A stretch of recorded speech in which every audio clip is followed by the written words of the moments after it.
यहाँ पर आप देखिए आवाम जमा है, औरतें हैं, बच्चे हैं, बूढ़े हैं, जवान हैं, लोग बेजार हैं। लोग अब एक वक्त की रोटी भी नहीं खा सकते, अपने बच्चों की फीस नहीं दे सकते, घर में खाना नहीं पक सकता क्योंकि गैस नहीं है, लेकिन गैस के बिल आते हैं। पिछले 3 सालों में 334% इजाफा हुआ है गैस की नरखों में, लेकिन गैस नहीं मिलती है। तो खुदारा हमारा एहतजाज ये है कि खुदारा हमारी इस नाअहल हुकूमत से जान छुड़ाएं। मैं कराची डिवीजन की ऑफिस सेक्रेटरी लतीफ़ आरई साहब से दरख्वास्त है वो ट्रक पे तशरीफ लाए।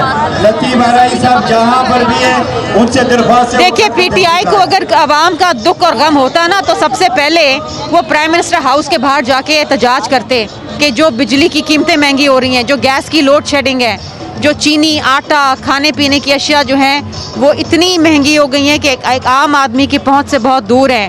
किसान रो रहा है, उसके पास यूरिया नहीं है, उसके पास फर्टिलाइज़र नहीं है। इस मुल्क के अंदर अगर आप इंपोर्ट का बिल देखें तो हमारा इंपोर्ट का बिल $8 बिलियन है और हम ये समझते हैं कि जिस तरीके से डॉलर की कीमतें ऊपर जा रही हैं और पाकिस्तानी पैसा जो है, रुपीस जो है वो नीचे जा रहा है। मुल्क बर्बाद हो चुका है। हम ये नहीं कह रहे कि बर्बाद होने के दहाने पे बर्बाद हो चुका है। ये तो वही बात है जिस तरह इमरान खान कहते हैं कि सुकून सिर्फ कब्र में है, तो लोगों को कब्र तक पहुंचा के छोड़ेंगे ये। ठीक है, थैंक यू सो मच।